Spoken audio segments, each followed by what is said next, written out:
Assalamualaikum warahmatullahi wabarakatuh.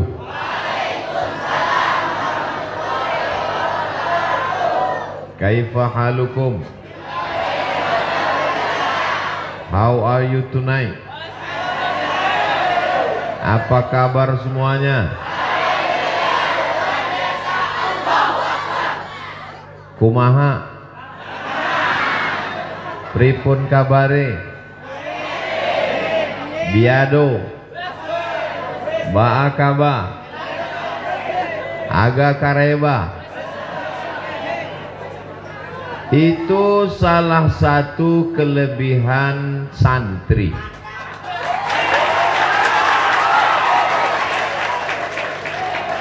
Diajak bahasa Arab, oke, karena setiap hari baca kitab kuning. Bahasa Inggris, oke. Mau pakai bahasa daerah, bisa. Bahasa Indonesia, memang dia paling cinta NKRI. Memangnya kalau tidak jadi santri, kalau tidak tinggal di pesantren, nggak bisa bahasa. Bagaimana mungkin kita bisa bahasa orang lain kalau kita cuman sekolah dari jam 8 masuk, pulang jam 1, cabutnya 3 jam. Bertemannya hanya sekitar lingkungan dekat rumahnya saja.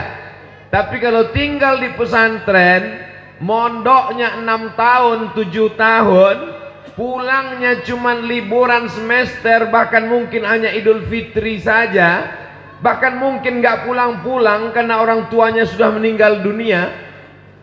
Maka pergaulannya adalah dari Sabang sampai Merauke.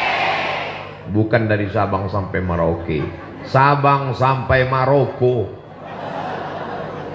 Sabang ujung pulau di Aceh, Merauke ujung negeri kita di Papua. Tapi ada yang lebih jauh lagi, dari Merauke ke Maroko, karena tanpa ada batasan. Itu kelebihan yang pertama santri. Pede nggak jadi santri? Bangga nggak jadi santri? Kalau ada yang tidak bangga jadi santri ketika kenalan sama orang, kamu sekolah di mana? Saya dari SMP. Kamu di mana? Saya SMA. Kamu di mana? Saya nggak sekolah. Kamu di mana? Saya di pesantren.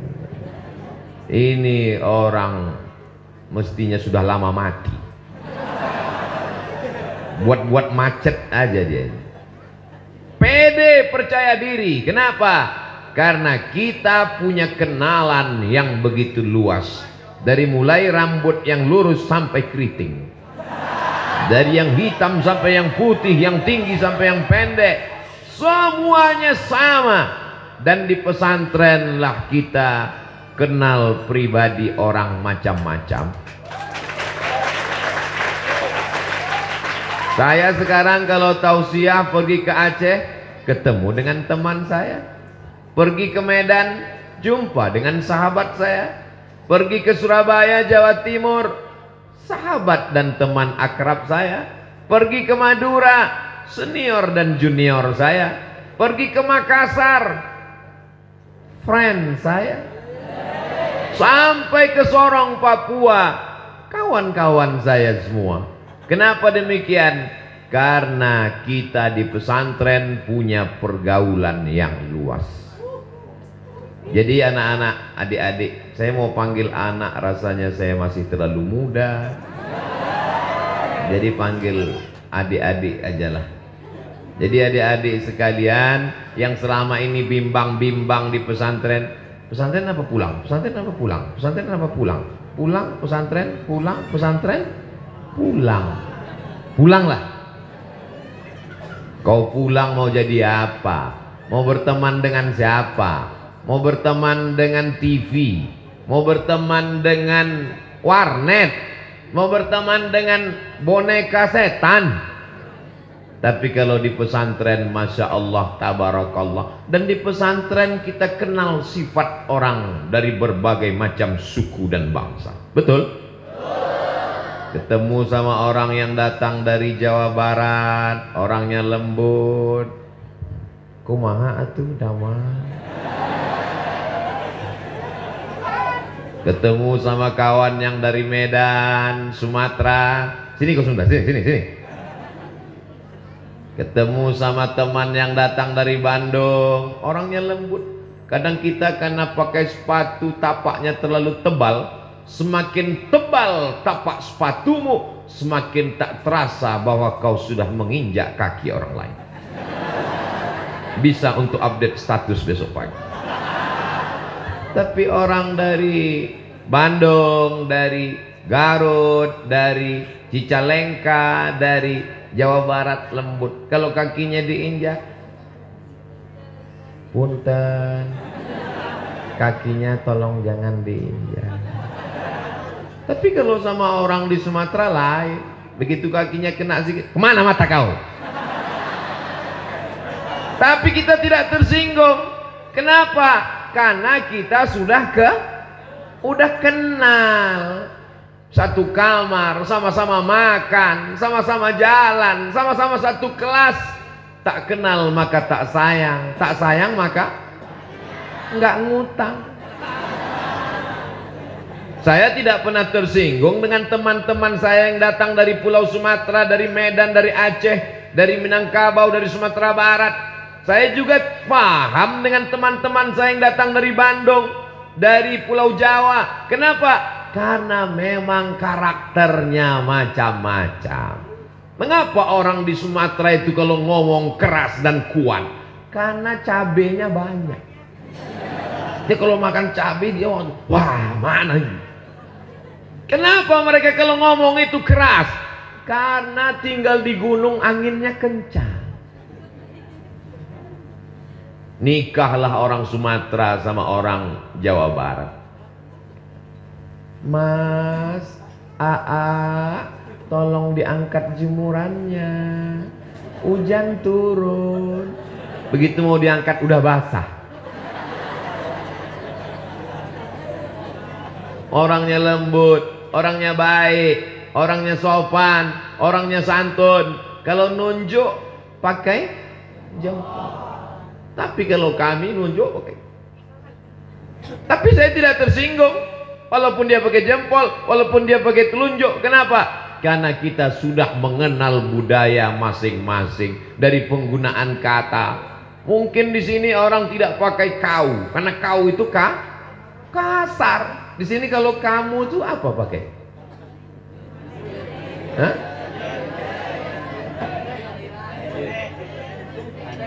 Anjen.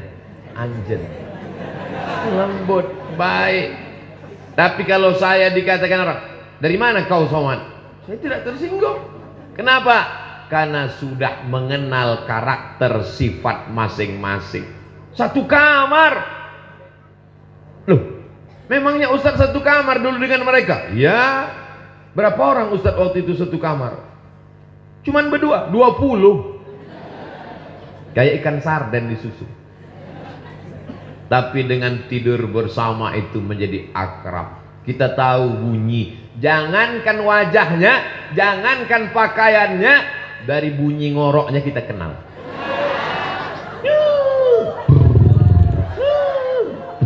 Kita tahu, oh jangan. Saking akrabnya, saking dekatnya. Begitu juga ketika kita makan di tempat ruang makan, kita tahu, oh si Anu makanannya bumbu pecal. Oh si Anu pelitnya minta ampun. Oh si Anu bakhil bin medit. Semua sifat-sifat ini kita kenali. Jadi yang pertama, yang paling penting adalah mengenal sifat orang. Untuk belajar ini perlu ilmu komunikasi 2 SKS. Sekarang banyak orang pintar, banyak orang cerdas, banyak orang IP-nya 4, banyak orang IQ-nya tinggi, tapi komunikasinya jelek, tidak bisa merasakan perasaan orang lain. Karena rasamu bukan rasaku. Tapi kalau kita di pondok, kita sudah nyantri, kita tahu perasaan orang. Kenapa? sama-sama bangun pagi, sama-sama ngantri. Bangun di Sumatera subuhnya jam 5, bangunnya jam 4. Jam 4 semua bangun, semuanya sholat tahajud bersama. Banyak yang ketika sujud itu, sujud pertama sekaligus sujud terakhir. Allahu Akbar. Jadi kalau sudah ketemu lama langsung tersenyum. Si anu yang tukang molor dulu. Kenal ini penting. Itulah mengapa yang pertama kali adalah khalaqnakum min dzakarin wa unsa wa ja'alnakum syu'uban wa qabaila lita'arafu, untuk saling kenal mengenal sifat dan karakter masing-masing. Kalau Ustadz Abdul Somad ngomong melengking, ada yang tersinggung? Tidak, karena mereka sudah tahu itu memang gaya Ustadz Abdul Somad. Kalau Ustadz Abdul Somad ngomongnya seperti teriak ngamuk, apa ada yang ngomong di belakang? Belum makan, mungkin belum makan.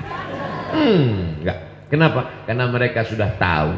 Kalau Ustadz Abdul Somad ngomong mengatakan teriak, menggelegar suaranya, ini jangan-jangan karena enggak dikasih teh manis. Semua tahu Abdul Somad tidak menyindir. Kenapa? Karena semua kenal Abdul Somad tidak pernah minum manis kalau sedang ceramah. Tapi bagi orang yang baru ikut pengajian sekali-sekali, dia langsung curiga, dia langsung suudzon. Ini Abdul Somad radikal, ngomongnya keras. Ini bukan keras, mikrofonnya bagus. Ini bukan keras, sound sistemnya mantap, langsung masuk ke telinga, merasuk ke lubuk hati yang paling dalam. Inilah pentingnya kita menjadi santri. Jadi anak-anak, saya terus mau nyebut anak, mentang-mentang anaknya baru akikah nyebut anak terus. Adik-adikku sekalian, sebenarnya kita ini sebaya. Betul? Kok betul? Cuman bedanya saya duluan lahir. Saya lahir 1977. Sebaya bapak kalian. Berarti umur sekarang 2022. Berarti sudah 45. Saya ini 45 tahun. Walaupun saya bolak-balik meyakinkan orang, saya ini udah 45, dia tetap juga ngotot. Masih 25 katanya. Kata jamaah dalam hati, ustaz aja yang kepedean. Tidak ada suuzon karena kita sudah saling kenal.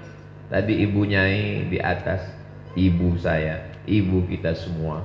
Ternyata beliau nonton kajian Ustadz Somad pagi, petang, siang, dan malam. Saya datang kemari karena doa ibu. Beliau yang mendoakan saya. Maka tadi ketika ketemu, emak saya sudah meninggal, Bu. Doakan saya supaya istiqomah iman dan Islam. Doakan saya supaya hati saya tidak dirusak oleh sum'ah, oleh ujub, oleh merasa hebat. Apa nggak merasa hebat? Kiai aja duduk di bawah, saya duduk di atas. Ini Ustaz Abdul Somad katanya mengajarkan kita harus hidup setara, sama santri, sama-sama tidur di lantai, sama-sama satu penderitaan. Tapi Ustaz sendiri setelah tamat dari pesantren, Ustaz malah duduk di atas, nggak sopan. Disuruh panitia supaya tampilan kameranya bagus. Kembali dipasang maka di atas. Bagus kan? Coba kalau saya duduk di bawah. Tapi saya duduk di sini sementara. Setelah itu kursi diangkat. Nggak mungkin sama-sama saya diangkat. Dan santri tidak ada yang tersinggung. Nggak usah kita dengar ini ceramah Abdul Somad. Orangnya nggak sopan. Masa guru kita, kiai kita, ajengan kita di bawah, dia di atas. Karena semuanya saling paham. Suami dengan istri bisa hidup bersama karena sama-sama paham. Hubungan kita bisa bertahan lama, berteman di pesantren, bersama di surga. Kalau kita bisa saling memahami. Sekarang penyakit manusia ini su'ut tafahum. Jelek, tafahum salah paham, salah dengar, salah ngomong, salah ngerti, karena tidak saling mengenali. Dunia saling kenal mengenal itu adalah dunia pesantren. Dari mulai cara tidur, bangun tidur, olahraga, belajar di kelas, baca kitab, suara, mohon maaf, baunya pun kita kenal. Pejam mata, langsung kita cium. Si Anu. Si Anu.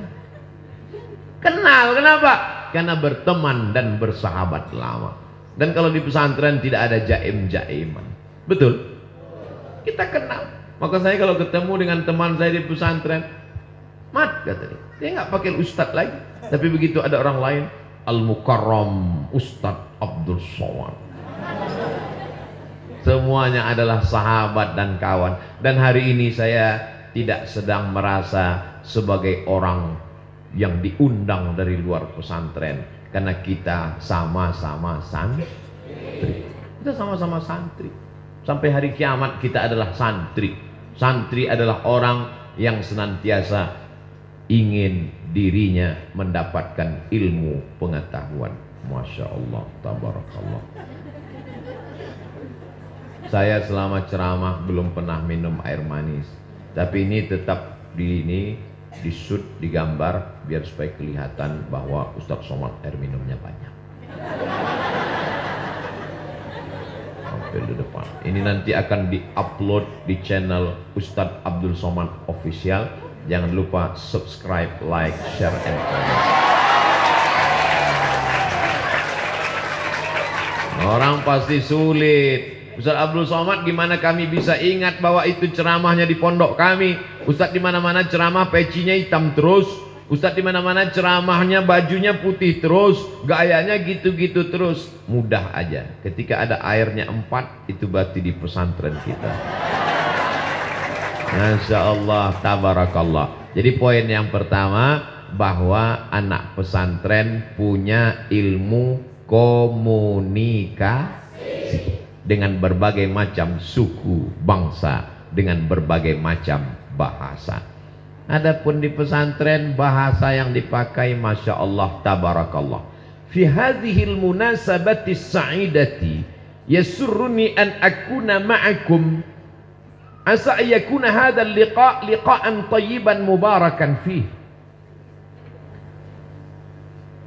Al-asatidh al-afadil, al-ulama al-ajilla, al-talabah al-a'izza, wa ana bainakum, baina amalatil Qur'an, bainal qurra' wal huffaz, kama qala an-nabi sallallahu alaihi wasallam, khairukum man ta'allama al-Qur'ana wa 'allamahu. Ladies and gentlemen, kepala beku ditempel semen. In this opportunity, I want talking about Islam and the future. Pada kesempatan ini saya ingin berbicara tentang Islam dan masa depan. Bahasa Arab, oke. Bahasa Inggris bisa. Bahasa isyarat, apalagi. Jadi tidak ada istilah anak pesantren tidak bisa berkomunikasi. Anak pesantren gagap. Anak pesantren gak bisa ngomong. Saya ngelihat dengan kepala saya sendiri. Dengan kepala pula. Dengan mata kepala saya sendiri. Anak semester 6 KKN dibawa ke masjid, membawa sebagai pembawa acara. Malam ini Ustadz Somad, pembawa acaranya adalah mahasiswa semester 6 yang KKN. Saya nggak sampai hati ngelihat dia megang mikrofon menggeletar. Assalamualaikum warahmatullahi wabarakatuh. Karena tidak terbiasa. Di pesantren biasa ngomong. Kenapa? Ada muhadharah. Yang kelas 1 dididik oleh kakak-kakak, yang kelas 5 jadi mudabbir, yang ke kelas 6 mengajar. Kita sudah terbiasa menghadapi orang banyak. Makanya ketika saya tes dosen, Abdul Somad, ya Pak, nanti tes dosen itu ada tes ngomong di depan orang banyak. Apa kamu berani ngomong depan orang banyak? Dalam hati saya, khutbah Jumat aja bisa. Khutbah Jumat kan jamaahnya banyak. Dalam mazhab Syafi'i paling tidak 40 orang. Sementara di kelas cuma 25 orang. Rupanya mereka mau ngetes. Ini Abdul Somad bisa ngajar apa enggak? Masuk ke dalam kelas. Ini yang di dalam kelas ini semuanya mau ngetes kita. Mata dia ngelihat kita terus. Dia anggap kalau dia melotot kita grogi. Bagaimana supaya kita waktu di depan ngajar itu menggigil ketakutan? Dianggap kalau kita lama-lama dipelototin, diliatin, kita udah biasa dipelototin di pesantren. Masa iya biasa dipelototin di pesantren Pak Ustadz? Ya, digundul udah, ditempeleng udah, dipukul pakai batang sapu udah, mau digundul lagi rumput belum tumbuh. Akhirnya hukumannya gimana? Berdiri di pinggir jalan, pakai papan tulis, ditulis di depan, inilah santri yang paling banyak melanggar peraturan. Semua yang lewat melotot. Maka kita sudah terbiasa dipelototi orang. Mungkin dalam hati adik-adik, lo aja kali. Jadi kalau cuma dipelototin 25 orang di dalam kelas pas latihan ngajar, biasa guys. Jadi waktu saya pertama latihan ngajar ujian dosen, mereka di dalam kelas itu mempelototin saya biar supaya saya grogi nggak bisa nulis, biar supaya saya grogi nggak bisa ngomong. Dan yang ada memperhatikan melotot itu ada yang cewek. Dia giniin terus. Saya lihat sekali dia gini. Saya lihat sekali, dia gini juga. Saya lagi gini, dia gini. Saya giniin. Langsung lihat ini. Kita udah terbiasa menghadapi mata manusia ini. Inilah yang tidak dimiliki, skill-skill kemampuan yang tidak tertulis di buku. Dan kita di pesantren sudah berhadapan dengan itu, betul? Cuman pesantren zaman sekarang anak-anakku kalian, anakku lagi. Adik-adikku kalian, nasib kalian bagus. Sekarang tidak lagi ada cubit, jewer aja nggak ada. Kenapa? Kalian dilindungi oleh Komisi Perlindungan Anak. Zaman kami dulu komisi itu belum ada. Pakai batang sapu. Ini tangan ini nggak terhitung berapa kali kena batang sapu. Jadi Ustadz masih ingat yang mukul Ustadz pakai batang sapu? Ingat. Ustadz dendam? Enggak. Ingat aja. Terus? Ya kalau dia ngundang ceramah saya nggak mau datang. Assalamualaikum. Waalaikumsalam. Betul ini Ustadz Abdul Somad? Betul, tak salah lagi. Kita satu pondok dulu. Ya, ya. Abang di Kismu Taklim dulu. Ya betul, ingat. Pernah mukul pakai sapu. Ya. Bisa datang ke pesantren kami. Aduh, lagi penuh jadwal, Bang. Masya Allah, tabarakallah. Jadi kita di pesantren dilatih mental untuk berhadapan. Ngantuk dikit aja. Ini dulu, sekarang udah enak pesantren. Dulu bangun subuh mata tengkuk mesti berdiri. Begitu setan datang membawa kipas, Nina Bobo, oh nih. Itu setan zaman Ustadz. Itu setan zaman Abdul Somad dulu. Setan zaman sekarang nggak nyanyi lagi, langsung bawa AC.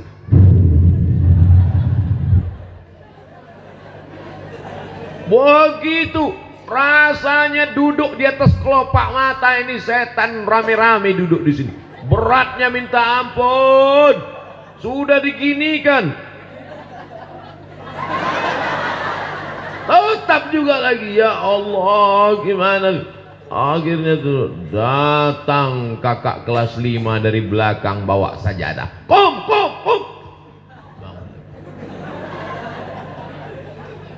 Kita sudah terbiasa menghadapi suara teriak-teriak, sudah biasa ketemu dengan kakak kelas 5, kelas 6, mudabir, pengurus organisasi, sudah terbiasa. Tapi kalau orang hanya sekedar di rumah, penyakit yang paling mengerikan bukan demam, bukan Omikron. Penyakit yang paling mengerikan adalah anak laki-laki tidak pandai mengikat tali sepatunya sendiri. Penyakit apa namanya ini? Baru ngelihat sepatu sudah diikat. Baru ngelihat air minum sudah diangkatkan untuk diminumkan. Baru mukul-mukul perut sudah dimasakkan, disuapkan nasi. Dia tidak pandai berusaha untuk hidup. Walaupun kehidupannya ada, orang tuanya mampu, duitnya banyak, tapi dia tidak pandai mengelola hidup. Kita di pesantren, mana ada cerita anak pesantren santri nggak bisa ngikat tali sepatu. Kalau sudah pukul lonceng, teng teng teng teng teng teng teng teng teng, semua mesti siap masuk kelas. Disiplin, on time, tidak boleh ada terlambat. Terlambat berdiri, kena hukuman. Wafi kesakitan, penderitaan itu membuat kita menjadi disiplin seperti tentara, seperti polisi, angkatan laut dan udara. Betul? Ini buktinya. Coba kalau Ustadz Somad ceramah di tengah masyarakat umum, baru ngomong 5 menit, takbir, habis itu. Tapi di pesantren semangat luar biasa. Kenapa? Karena di pesantren diajarkan disiplin. Ini yang kedua.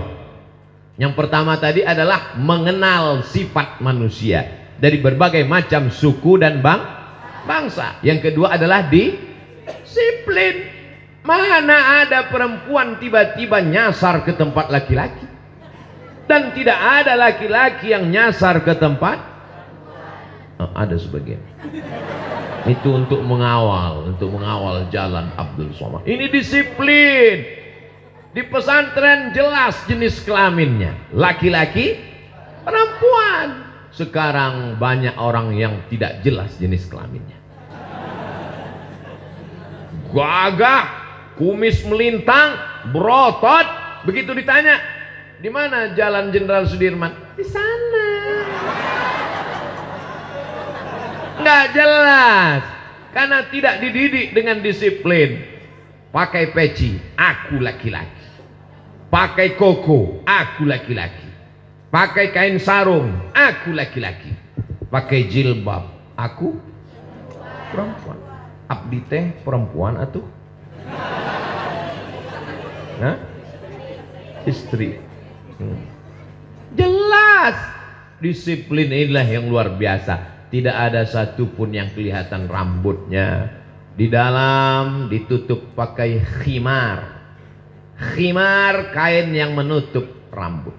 Saya sebetulnya mau ngasih tahu bahwa saya tidak gundul. Setelah ditutup, dia lihat tidak ada rambut satupun yang keluar, dirapikan, barulah dipakai kain panjang, hijab. Orang kita menyebut jilbab. Panjang, menutup, tertutup. Laki-laki juga begitu, peci dia pakai. Dia lihat, jangan sampai dia salah pasang dikira judi kalah. Pakai kain sarung rapi, pakai baju koko rapi, bersih, putih. Kenapa anak santri bajunya putih? Supaya jelas kotornya, cepat nampak dakinya, tulis Arab gundul. Kalau kita pakai baju hitam, nggak kelihatan dakinya, tapi teman di sebelah nggak tahan. Maka disuruh santri pakai baju putih supaya cepat kalau kotor dicuci, bersih. Kainnya juga begitu. Jangan sampai ada setetes pun najis yang kena. Kalau kena najis berarti batal sholatnya, berarti sia-sia, tidak diterima di hadapan Allah Subhanahu wa ta'ala. Kalau dia di toilet maka dia mesti batuk-batuk supaya anginnya habis, airnya habis keluar. Supaya habis air keluar bersih. Ini diajarkan disiplin. Dalam sholatnya, subuh berjamaah, zuhur berjamaah, maghrib berjamaah, isya berjamaah, tahajud berjamaah, tarawih berjamaah, witir berjamaah. Disiplin. Walaupun dia pelari cepat, walaupun dia pemotor ngebuat pembalap. Pembalap. Kamu pembalap? Iya. Kencang naik motor? Enggak, biasa aja. Kok disebut pembalap? Pemuda berbadan gelap. Walaupun dia pembalap, tapi kalau sholat dia tetap ikut imam. Mana ada makmum nyalip imam? Assalamualaikum warahmatullahi wabarakatuh. Loh, imam baru rakaat kedua, ente kok udah salam? Maklum, nama saya Valentino Rossi. Disiplin.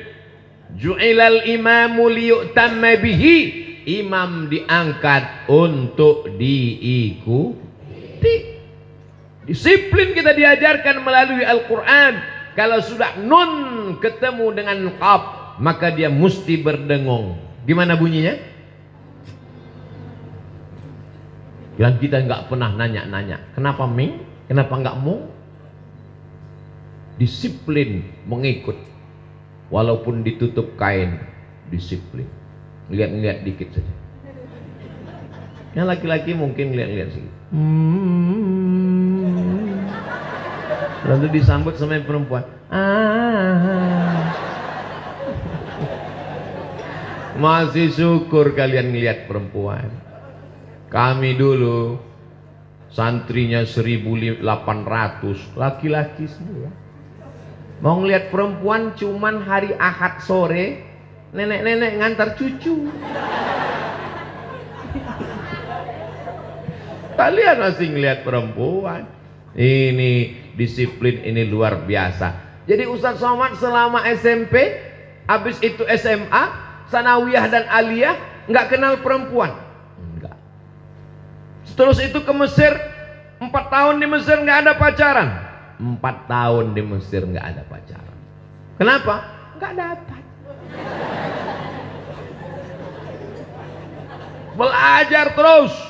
Maka anak-anakku fokus belajar. Kalau pikiran kalian terngiang-ngiang, terbayang-bayang dengan seorang perempuan yang kenalan di tepi jalan ketika pulang kampung liburan kemarin, langsung hilangkan dia dengan tasrif doroba doroba dorobu dorobat dorobat dorob nadrob tadrob kumadrob tundrob tidrob kumadrob tunadrob tudrob. Nah, enggak juga hilang ya dribu ya dribani ya dribuna. Masukkan semua. Sib zasana kam jadah sasun qab sama dom tayyiban zid fitu qam zaliman. Itu akan menghilangkan semua. Yang penting belajar, belajar, belajar, ngapal Quran, tahfiz, tahsin, tajwid, perbaiki, idgham, ikhfa, gunnah, qalqalah. Setelah kalian sukses dan berhasil nanti insya Allah, maka mereka akan berdatangan ingin, apa nyanyi mereka? Jadikan aku yang kedua. Jadi anak-anakku kalian di sini diajarkan berdisiplin. Ibu-ibu yang sudah memasukkan anaknya ke pesantren, alhamdulillah. Yang belum memasukkan anaknya pesantren, saya nggak nyuruh. Saya tidak suruh ibu masukkan anak pesantren, cuman siap-siap aja anakmu sakau kena narkoba, kena LGBT, kena virus HIV/AIDS, kena penyakit raja singa, tabrak mobil. Tabligh Akbar Yayasan Pendidikan Pondok Pesantren Ustadz Abdul Somad LCMA, Pondok Pesantren Al-Qur. Ingat, kita bukan sembarang pondok pesantren, kita adalah pondok pesantren Al-Quran. Maka yang di hadapan saya ini adalah Al-Quran, Al-Quran berjalan. Amin. Poin yang pertama, komunikasi hubungan manusianya baik. Poin yang kedua, disiplin on time, tepat waktu. Pakaian bersih dan rapi. Poin yang ketiga, maka kalian punya nama khusus. Ini bukan sekolah terpadu. Ini bukan pesantren sembarang pesantren. Kalian membawa kitab suci termulia tertinggi, yaitu Al-Qur'an. Wa idza quri'al Qur'an fastami'u lahu wa ansitu la'allakum turhamun. Ketika Quran dibacakan, turun rahmat Allah Subhanahu wa ta'ala. Orang yang fasih baca Quran, maka dia tidak sulit bahasa Inggris. Kenapa? Karena semua huruf Inggris ada dalam Al-Quran. Betul? Buktinya, walanabluwannakum bisyai'im minal khawfi wa naqsim minal amwali wal anfusi wath thamarat wa basyiril sabir. Wal anfusi wath thamarat wa basyiril sabir. 4 itu tidak ada dalam bahasa Indonesia. Yang ada dalam bahasa Indonesia cuman es, soto, sate. Mana ada orang Indonesia beli, saya suka sate. Lalu dijawab sama kawannya, itu suka soto. Tapi dalam bahasa Arab mesti fasih. Wa naqsim minal amwali wal anfusi wath thamarat wa basyiris sabirin. Tidak ada dalam bahasa lain. Dalam bahasa Inggris adakah itu? Ada. Shopping center, workshop, ada. Tapi adakah huruf tha? Ada. Health. How about your health? WHO, World Health Organization. Maka kalau orang fasih bahasa Arabnya, insya Allah Inggrisnya mudah. Tapi dalam bahasa Inggris tidak ada huruf yang ada dalam surat Al-Fatihah.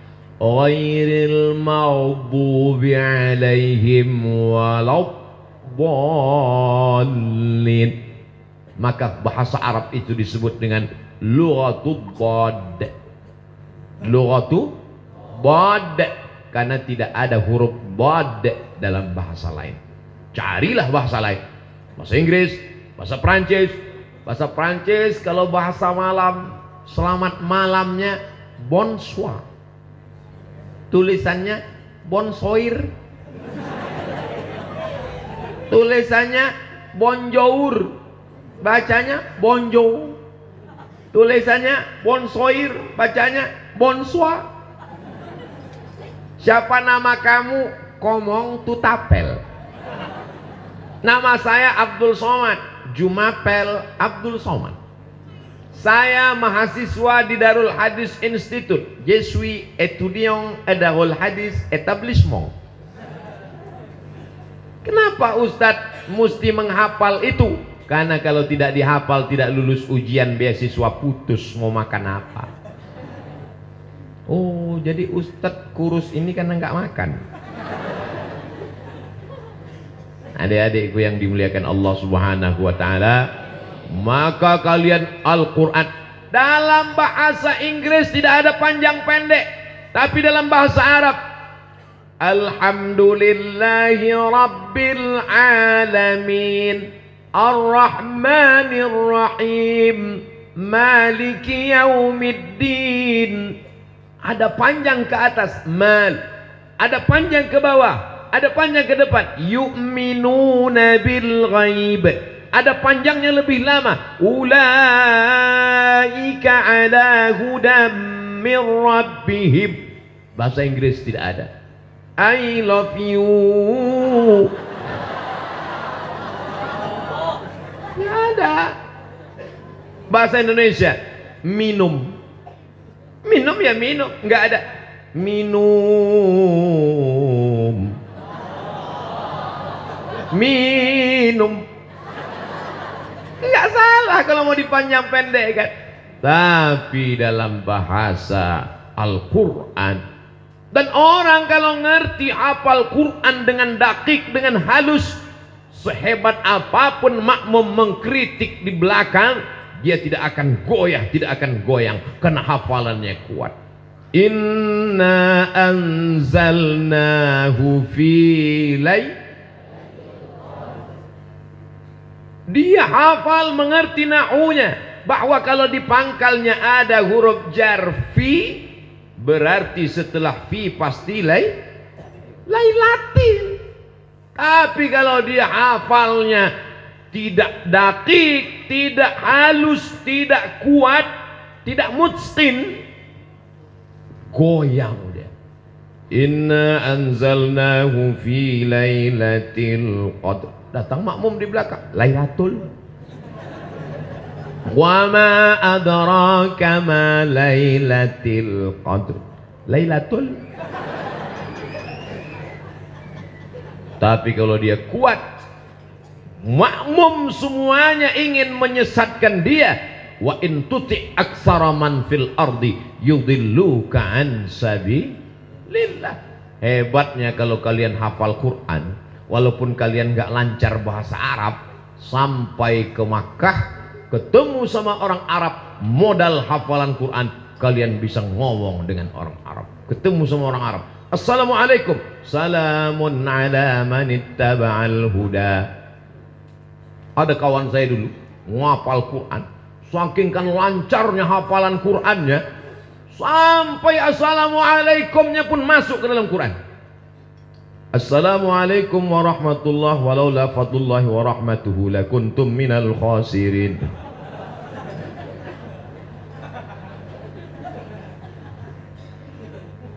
Orang kalau dia hebat membaca, menghafal Al-Quran, maka terlatih nafasnya, karena tidak boleh dia mencuri nafas di tengah-tengah ayat. Orang kalau dia terlatih membaca Al-Quran, semua potensi dirinya hidup, karena semua huruf ada idgham, ada ikhfa, ada gunnah, ada qalqalah, ada terjemah bahasa, ada matnya, ada panjangnya, ada pendeknya. Dan yang paling penting, otaknya terlatih untuk bekerja. Murojaah, murojaah, murojaah. Bangun malam tahajud, murojaah. Habis sholat subuh, murojaah. Mau sholat zuhur, habis zuhur, murojaah. Habis asar, murojaah. Dari maghrib ke isya, murojaah. Habis isya, murojaah. Sampai jam 10, jam 11 baru tidur. Mengigaunya pun murojaah. Innallaha la yastahi ayyadriba mathalan ma ba'udatan fama fawqaha. Langsung disambung kawan di sebelah. Fa ammal ladzina amanu fa ya'lamuna annahu al-haqqu min rabbihim wa ammal ladzina kafaru fa yaquluna madza aradallahu bihadza mathala. Kawan yang sebelah ngantuk betul. Shadaqallahul azim. Saudaraku yang dimuliakan Allah Subhanahu wa taala, betapa senangnya hati ibu yang punya anak gadis perempuan buah hati, belayan jiwa. Cantik rambutnya bak mayang terurai, bibirnya delima merekah, alisnya bak semut beriring, pipinya bak pauh dilayang. Saking putihnya kalau minum kopi nampak mengalir seperti dalam pipa tembus pandang. Dipinang oleh seorang pemuda yang ganteng hafal Al-Quran. Amin. Siapa namamu? Nama saya Anas, Pak. Baca Qul a'udzu birabbin nas. Qul a'udzu birabbin nas. Lulus. Namamu siapa? Nama saya Torik, Pak. Was-sama'i wat-Torik.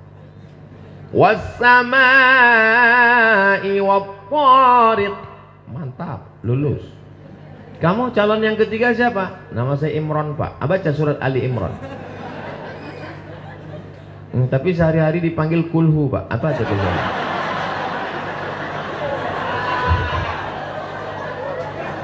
Qul huwallahu ahadunillahus samadu lam yalid wa lam yulad. Akhirnya jadilah menikah. Betapa senangnya aku nikahkan engkau dengan anakku dengan mahar mengajarkan surat Ar-Rahman tunai. Masya Allah, so sweet. Di tengah malam terdengar suara sayup-sayup dari balik kamar. Bismillahirrahmanirrahim. Ar-Rahman Allamal Quran. Apa kata suaminya bertanya, "Bu, itu kok toa masih dipasang? Kan udah disuruh copot." Itu dari kamar sebelah. Menantu kita lagi sholat tahajud dengan anak kita. Itulah beruntungnya dia punya suami penghafal Quran. Bukan seperti aku yang dapat suami Fir'aun gak pernah sholat malam. Begitu mereka mendekat ke pintu kamar mau melihat anak menantu sedang sholat tahajud, ternyata TV belum mati. Masya Allah, tabarakallah. Mudah-mudahan menantu ibu para penghafal Quran. Sayangnya saya nggak punya anak perempuan. Andai ada anak saya perempuan, maka aku carikan. Tapi insya Allah santri-santri perempuan, kalian inilah yang akan menjadi imam-imam insya Allah. Amin. Saya dalam salah satu acara makan sarapan pagi di hotel. Begitu sarapan pagi, datanglah ibu-ibu. Ustaz Somad, ini ada anak gadis sudah PNS, bekerja, bisnismen, bisniswoman, wanita karir, pengusaha, mencari seorang imam. Saya bilang, saya khotib Bu. Dulu kita belum nikah nggak ada dia nyari imam. Sekarang kita udah update status, udah punya anak, baru dia nyari imam. Bayangkan kalau mereka yang akan menjadi mencari imam. Andailah saya yang berposisi kalian yang jadi saya waktu itu. Datanglah anak gadis. Abang mencari imam. Siap. Mau imam apa? Imam zuhur apa imam maghrib? Ini hafalan Quran jangan main-main. Banyak orang sekarang menganggap untuk apa anak saya ngapal Quran. Nanti kalau anak saya ngapal Quran cuma ikut MTQ. Nanti kalau anak saya hafal Quran cuma jadi ustadz. Saya nggak mau anak saya jadi ustadz nanti kurus seperti Ustadz Somad. Untuk apa anak saya ngapal Quran? Nanti kalau anak saya ngapal Quran dia jadi imam tarawih aja. Jadul. Kamu nggak update ilmu pengetahuan. Kamu tahu nggak? Mahasiswa yang paling banyak dapat beasiswa di Fakultas Kedokteran Universitas Indonesia Islam Indonesia Yogyakarta adalah para penghafal Al-Quran. Penerimaan TNI Angkatan Darat jalur khusus dibuat untuk para penghafal Quran. Jadi kalian mau jadi polisi bisa? Bisa nggak jadi polisi? Bisa. Nampak orang nggak pakai helm, mana anak sekolah nggak pakai helm? Prit. Ini. Mana STNK BPKB? Lupa bang. Baca An-Naba. Amma yatasaalun 'anin naba'il 'azim. Daripada dia disuruh push up patah-patah tulangnya, daripada dia disuruh masuk ke paret kotor bajunya tidak mendidik, bahwa dia olahraga fisiknya sehat bagus. Tapi kalau dia disuruh kamu belum pandai baca Quran, maka kamu saya hukum. Hukumannya mendidik sehingga orang yang tak baca Quran jadi pandai baca Quran. Agama ini tidak hanya ditolong dengan ceramah, dengan tausiah, dengan kultum, tapi juga dengan jabatan kalian. Ada di antara anakku ini yang akan jadi gubernur Jawa Barat. Ada di antara mereka ini yang akan jadi bupati Bandung insya Allah. Ada di antara mereka ini yang akan menjadi supir angkot insya Allah. Acara reuni pondok pesantren. Begitu acara reuni, datang satu bawa angkot. Kamu santri? Iya. Terus ini angkot? Saya memang bawa angkot Pak Ustadz, tapi seluruh angkot di Jawa Barat saya yang punya. Lihatlah, tadi mereka menyepelekan. Sekarang mereka berkata, Allah. Angkot itu halal, rezekinya berkah. Mungkin bajunya bau, mungkin tangannya kotor, tapi duitnya berkah dan bersih. Terserah mau bersih atau berkah, seluruh yang baik. Yang pertama, komunikasinya baik. Yang kedua, disiplin. Yang ketiga, Al-Qur'an. Betapa indahnya anak-anakku para penghafal Quran. Pagi-pagi sambil masak sarapan suaminya, Bismillahirrahmanirrahim. Was-samaa'i wat-tariq. Wa ma adraka mat-tariq. Tapi kalau istri nggak pandai baca Quran, pagi-pagi masak sarapan, oh jangan hamsahati.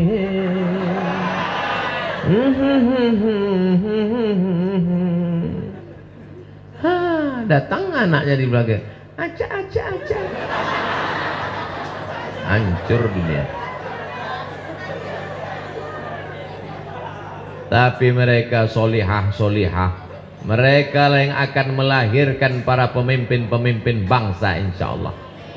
Sedang hamil dia bersalawat, salatullah salamullah ala taha rasulillah. Salatullah salamullah ala yasin habibillah. Mau tinggi lagi, udah habis pula suara. Ibu yang bersalawat, ibu yang hafal Quran, diturunkan Allah ketenangan ke dalam hatinya. Huwallazi anzalas sakinata fi qulubil mu'minin. Allah yang menurunkan ketenangan ke dalam hati orang yang beriman. Ibunya tenang, anaknya juga di dalam tenang. Gimana anaknya mau tenang? Ibunya TikTok, cinta satu malam. Gimana anaknya mau tenang di dalam? Ibunya goyang-goyang terus sampai akhirnya stroke mati. Tapi kalau ibunya tenang, Masya Allah, tabarakallah. Kenapa anak-anakku ini bisa tenang mendengarkan tausiah? Karena ibu mereka adalah perempuan yang solihah. Ibu-ibu yang solihah inilah yang akan melahirkan anak-anak yang soleh, bukan somat. Masya Allah, tabarakallah. Siapa yang tausiah tadi malam? Ustadz Abdul Somad. Apa aja yang disampaikannya? Entah, aku nggak ingat. Ketawa aja aku tengok orang itu.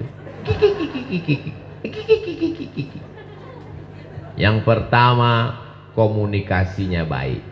Yang kedua, disiplin.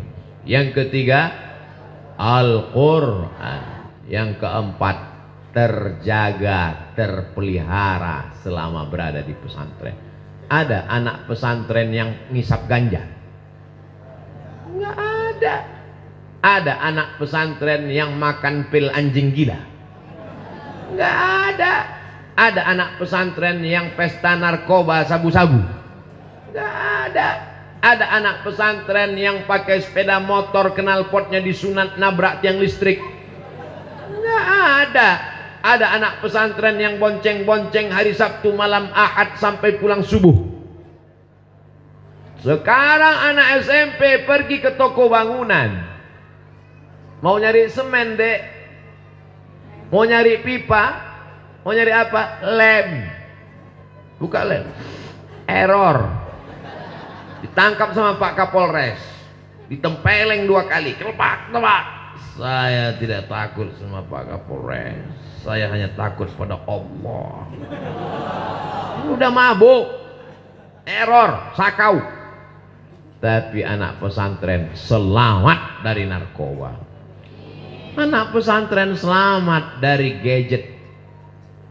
Sekarang orang tidak berhenti main handphone terus. Mau tidur, handphone. Sedang tidur, selfie.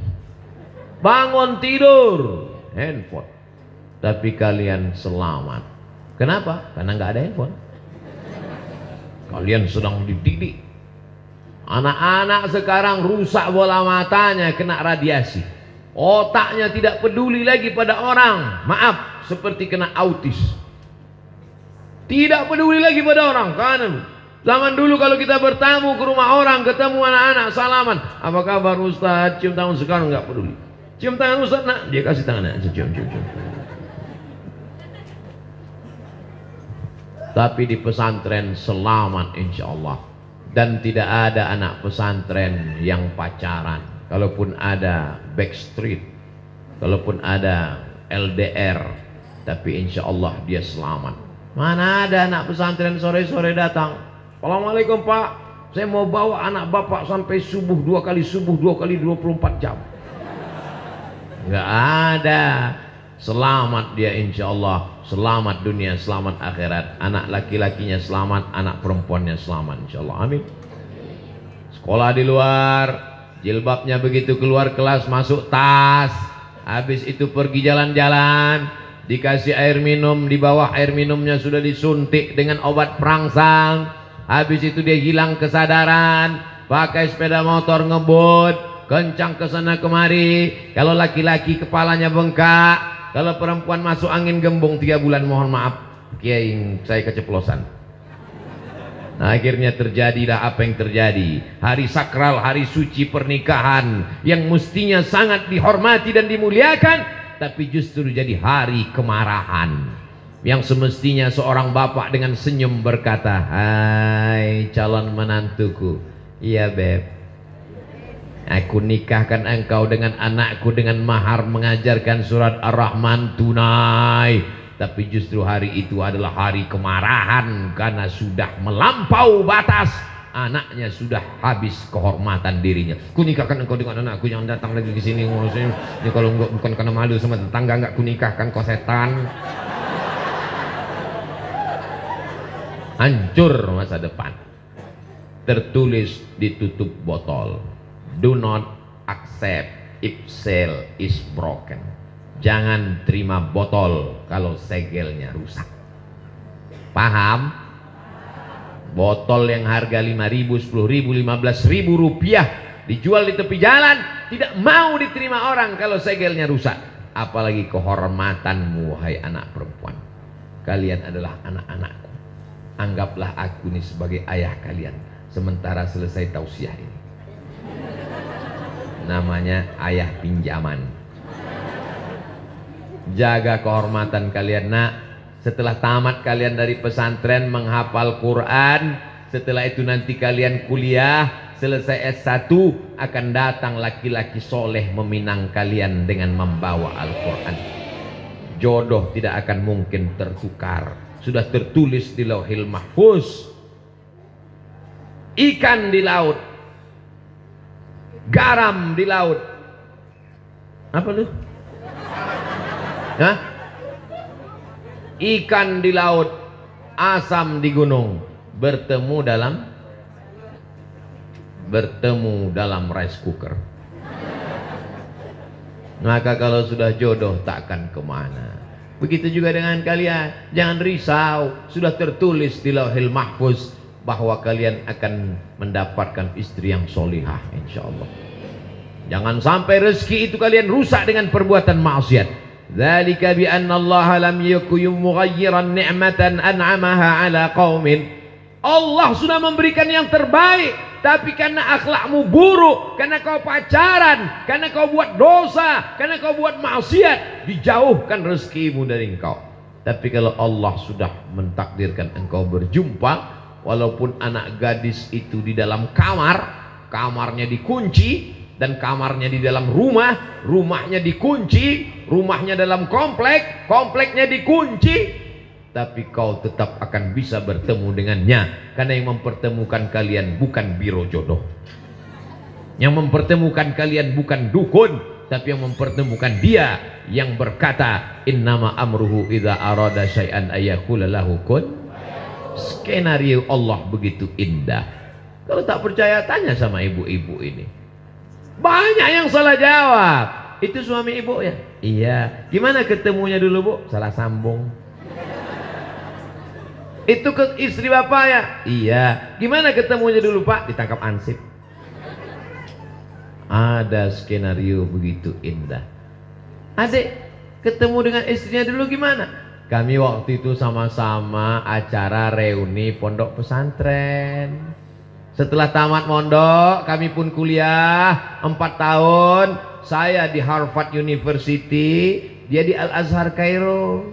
Terus habis itu kami pulang, acara reunian. Selesai acara reunian, sendal hilang. Pas lagi sibuk-sibuk nyari sendal, dia nyari sendal dia, saya nyari sendal. Kepala kami kejedut. Waktu itu lah.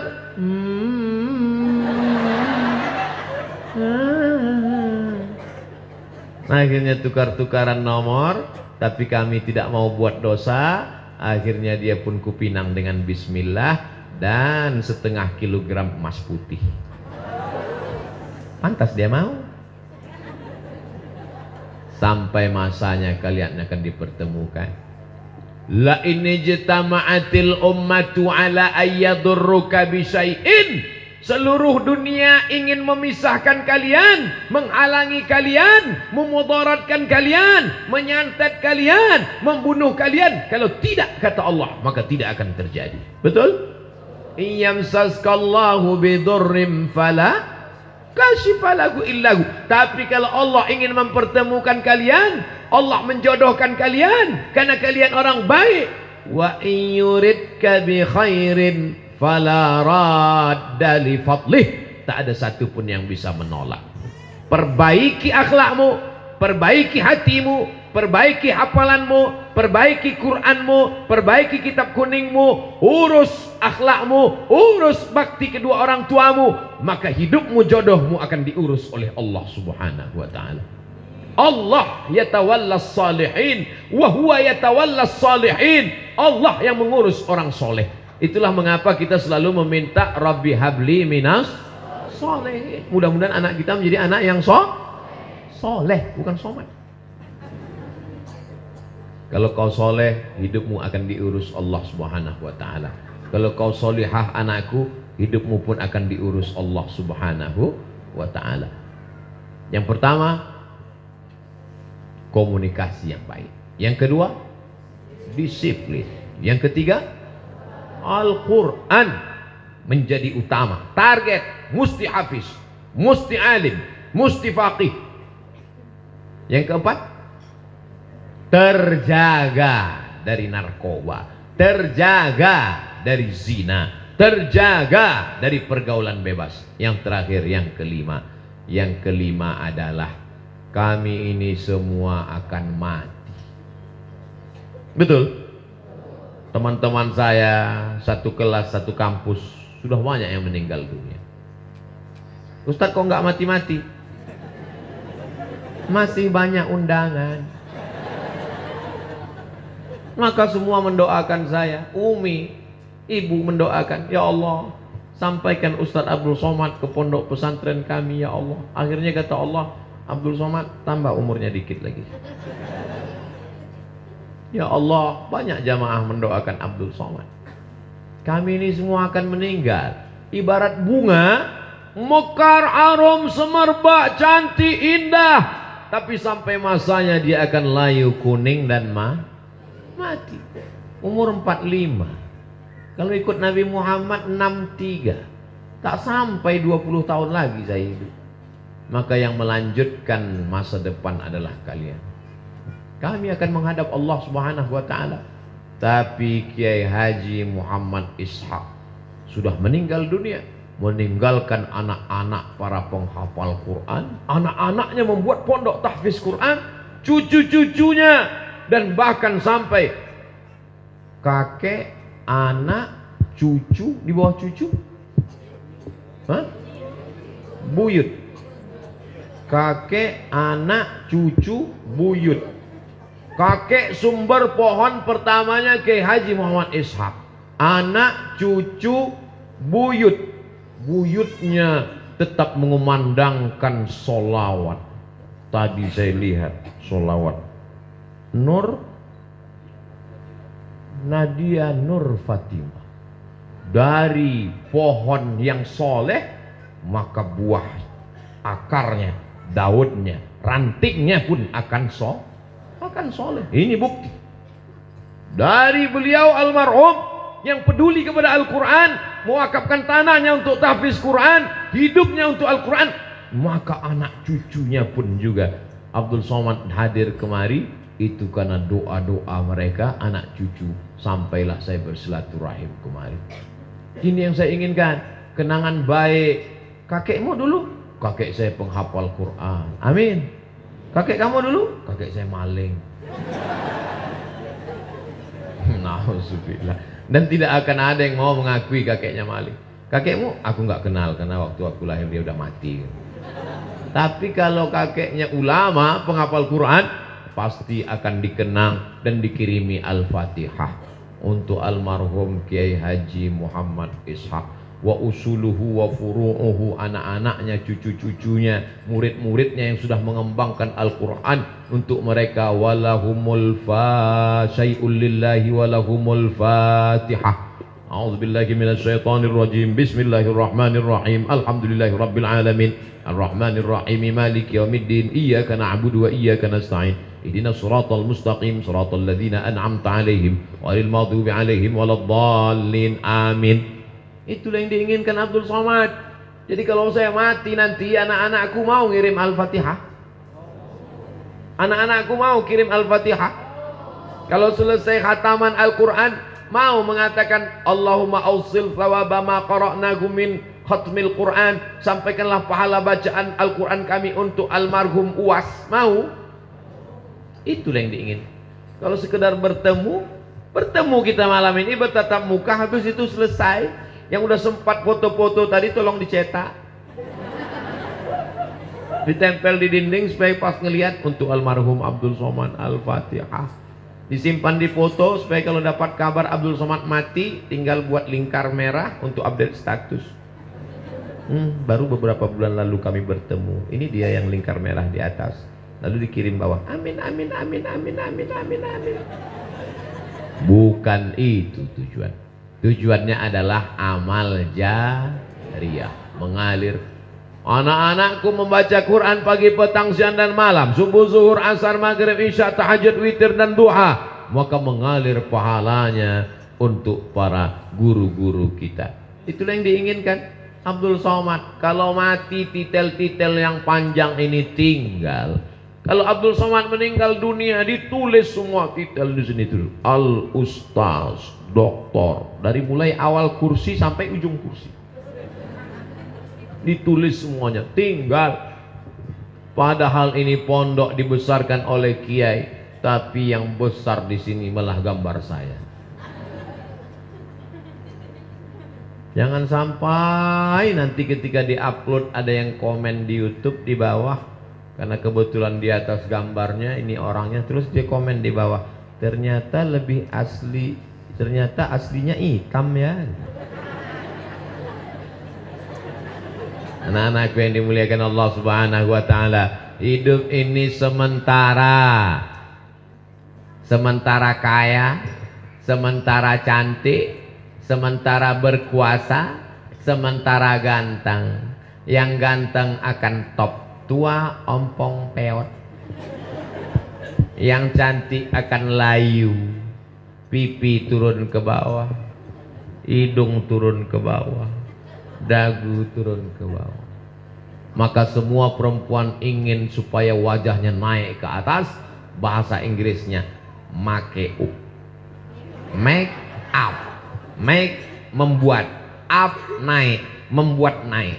Pipinya naik, hidungnya naik, alisnya naik, bulu matanya naik. Nah, itulah namanya make up, membuat naik, dimasukkan plastik ke dalam, naik, cuman sebulan, habis itu turun lagi. Biarlah kalian cantik karena sholat tahajud malam, biarlah cantik karena sholat duha. Kok kamu nggak pakai make up kok glowing ya? Karena bekas wudhu. Oh, jadi kau anggap kami tayamum pakai debu semua? Anak-anakku yang dimuliakan Allah Subhanahu wa taala, ibu-ibu bangga punya anak di pesantren. Bangga? Ponakan saya yang pertama kelas 3 sanawiyah, wajib pesantren. Kamu wajib pesantren. Aku tak sanggup mengawal Muna, kau perempuan. Aku tak sanggup mengantarmu sekolah, menjemput pulang, mengawal di rumah. Nanti kawanmu datang jemput, mau dilepas khawatir, nggak dilepas nggak gaul. Maka pesantren selamat. Yang laki-laki saya masukkan tahfiz Quran. Anak Mizian Azik kelas 2 SD, nanti tamat SD masuk pondok. Tidak ada tawar-menawar, harga mati, wajib masuk pesantren. Kalau ada orang sekarang yang mengatakan saya bisa jaga anak kita, tidak bisa. Siapa yang bisa melarang anaknya megang handphone? Orang tuanya pun gila handphone. Bentar-bentar status. Anak kita akan melihat kita. Kamu nggak boleh main handphone. Kamu nggak boleh main handphone. Jangan main handphone. Mama kok main handphone? Mama udah dewasa. Nggak bisa. Ibu-ibu mengikat anaknya di batang pisang. Diikatnya anaknya di batang pisang, dia main handphone. Anaknya nangis, difotonya. Ada anak nangis, ada anak nangis. Udah hancur dunia ini sekarang.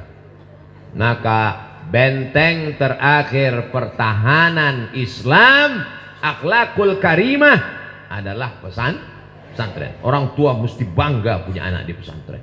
Anak ibu di mana sekarang? SMP plus. Anak ibu di mana sekarang? SMP terpadu. Anak ibu di mana sekarang? SMP entah apa namanya, aku nggak ingat. Anak ibu, anak saya di, ya itulah sedang mondok-mondok lah sekarang. Kenapa nggak pede?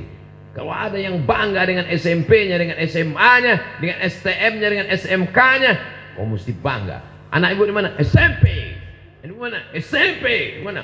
Lebih kuat lagi. Pesantren. Kalian pun juga begitu. Bangga. Gimana? Bangga jadi anak pesantren? Bangga jadi santri? Pede, percaya diri. Abdul Somad ini apanya ada? Tak ada. Kalau cerita masalah berat, lebih berat gajah. Tidak ada apa-apa. Tapi kita punya percaya diri. Langkahkan kaki. Bismillahi tawakkaltu 'alallah. La haula wala quwata illa billah. Jadi apapun kalian nanti anak-anakku berhadapan dengan orang, di depan kalian ada gubernur, ada bupati, ada menteri, ada presiden, ada panglima, ada tentara, ada polisi.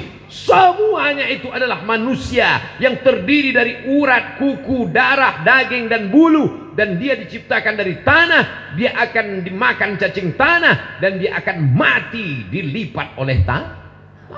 Sama. Tapi jangan ngomong gitu, dalam hati aja. Jangan nanti pas kalian diminta sambutan. Berikut ini mari kita dengarkan tausiah yang akan disampaikan oleh anak pesantren kita yang memberi kultum Ramadan. Maksudnya yang saya sampaikan ini dalam hati aja. Semua kalian ini semuanya. Jangan loh, kalian ini semuanya dari tanah akan dimakan. Ngamuklah mereka. Tidak ada beda mereka dengan kita. Bedanya dia duluan lahir. Bedanya dia lebih tua. Kalau ganteng kalian jauh lebih ganteng, iya kan? Ganteng-ganteng, cantik-cantik. Oh ini cantik. Ini semua harus dijaga, dipelihara. Ketika anak saya lahir, saya azankan ke telinganya, telinga sebelah kanan, kepalanya di sebelah kiri, kakinya di sebelah kanan, sayup-sayup ke telinganya. Allahu Akbar, Allahu Akbar. Tidak kuat macam itu, nangislah dia. Pakai azan yang slow. Allahu Akbar, Allahu Akbar. Makanya nanti kalau adik-adik dengar suara azan slow, Allah, itu berarti bukan ngajak sholat, tapi untuk bayi. Kalau azan untuk sholat mesti keras, mesti kuat, sampai ke telinga orang, masuk ke dalam rumahnya. Allahu Akbar, Allahu Akbar. Itu kalau yang azan tentara. Tapi kalau yang azan seniman, Allahu Akbar, Allahu Akbar.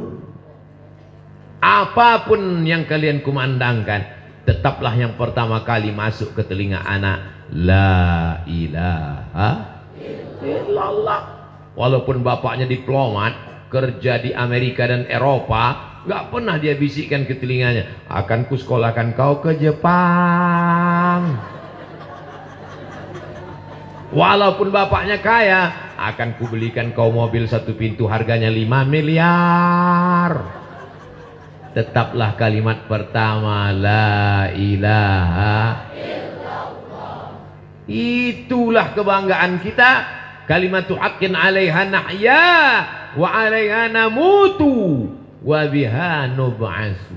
Dengan itu kita hidup, dengan itu kita mati, dengan itu nanti kita akan dibangkitkan di padang mahsyar insyaallah. Amin. Anak-anakku penghafal Quran, kalau kalian mati kalian bisa kasih syafaat, bisa kasih pertolongan. Kalian hafal 30 juz pagi, petang, siang dan malam. Murojaah 1 hari 2 juz. 1 bulan kalian khatam 2 kali. 1 tahun khatamnya 24 kali. Di Ramadan kalian menjadi imam tarawih. Tapi di samping itu kalian juga menjadi polisi, tentara, pengacara, lawyer, advokat. Advokat itu yang ahli hukum, bukan yang hijau-hijau dalam kelas. Walaupun kalian hafal Quran, tapi kalian adalah dokter spesialis kandungan. Sekarang banyak ibu-ibu hamil tidak bisa ditangani dokter perempuan karena terbatas, terpaksa dipegang oleh dokter laki-laki. Ustaz Somad, nanti istrinya melahirkan dokternya laki-laki atau perempuan? Laki-laki. Saya orangnya pencemburu, tak bisa saya dipegang perempuan, tidak bisa dipegang laki-laki, harus dokter perempuan. Ketersediaan terbatas, anak-anakku harus jadi dokter perempuan. Jilbab kalian panjang, wajahnya sejuk, masuk ke ruang bersalin. Ibu-ibu yang hamil, bahasa Jepangnya kukira kura-kura. Dipegang sama dokter-dokter. Ibu sabar ya bu, melahirkan itu nggak sakit, cuman setengah mati aja. Tapi insya Allah kalau anak ibu nanti lahir, dia menjadi mujahid fisabilillah, dia akan menolong agama Allah, ibu akan mendapatkan amal jariah. Bangkitkan semangatnya. Segala orang mengatakan sulit dan susah, tapi kalau Allah memudahkan, innama amruhu idza arada syai'an ayyaqula lahu kun fayakun. Lalu si ibu dokter spesialis yang hafizah Quran tadi mengatakan, Bismillahirrahmanirrahim, Yasin, la tuqra'u fi amrin asirin. Kalau dibacakan pada perkara yang sulit, yang susah, yang jelimet, yang ribet, maka akan menjadi mudah. Alhamdulillah, terima kasih ya bu dokter, istri saya mudah melahirkan, kata suaminya. Pas ditanya orang, gimana prosesnya kemarin? Mudah aja, asyik lahir.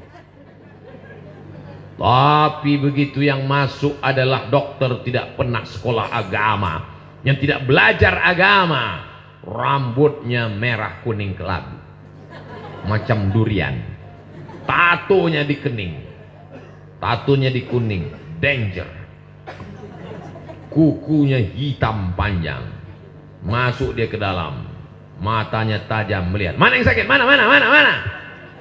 Disangka ibu hamil itu malaikat maut datang.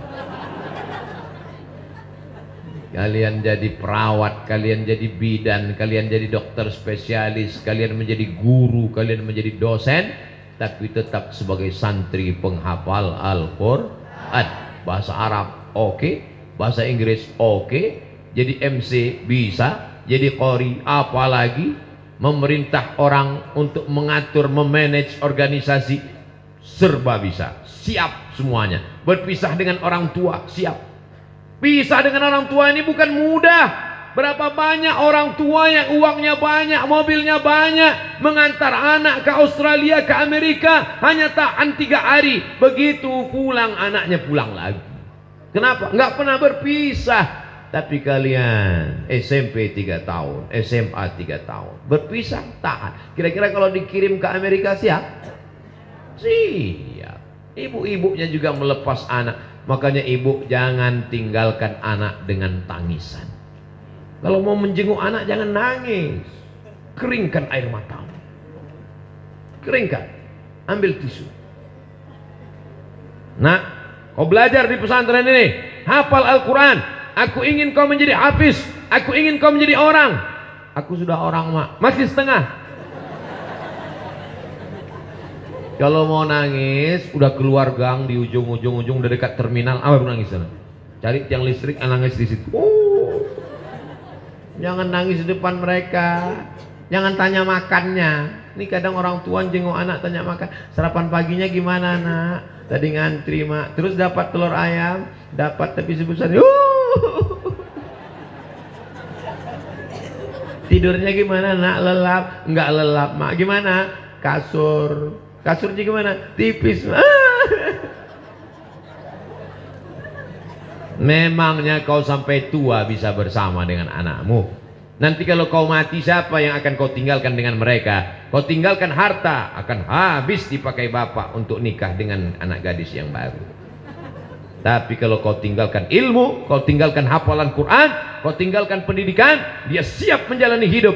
Maka terbanglah anakku sejauh mata memandang. Dari petang kau akan pulang. Kau membangun Jawa Barat, kau membangun Indonesia. Baldatun thayyibatun warabbun ghafur. Dulu yang mengusir Belanda adalah santri. Yang mengusir Jepang adalah santri. Ustaz Somad mentang-mentang ceramah di pesantren, dia bilang yang ngusir Belanda itu santri. 10 November. Tanggal 10 November, arek-arek Surabaya bergejolak.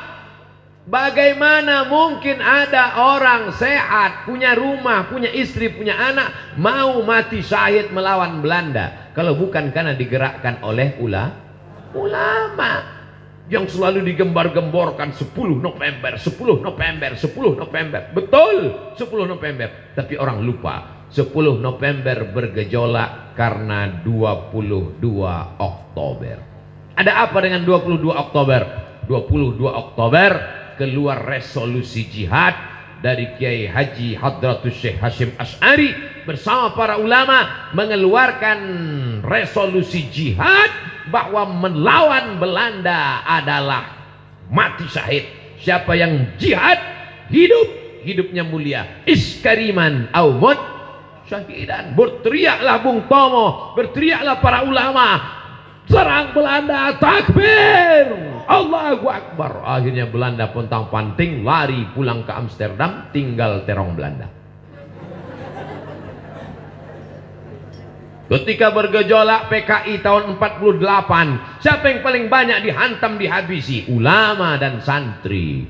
Bergejolak lagi 1966, ulama dan santri diculik. Kenapa? Karena mereka tahu negeri ini, NKRI bisa kokoh sampai hari ini karena para santri dan ulama. Bangga tidak jadi santri?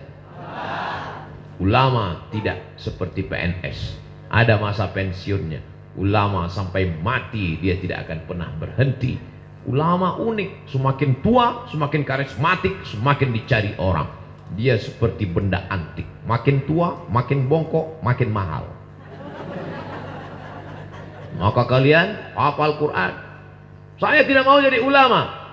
Kalian jadi apapun, tapi Al-Quran di kepala kalian, maka insya Allah Allah akan menurunkan rahmatnya ke negeri ini dengan banyaknya penghafal Quran. Insya Allah. Saya mulai tadi jam 8:30, sekarang jam 10 kurang 10, maka saya total berbicara selama 80 menit 80 menit kebersamaan kita ini mudah-mudahan bernilai amal soleh dan amal jariah insyaallah. Ala hadhihi niyah wa kulli niyatin salihah. Al-Fatihah.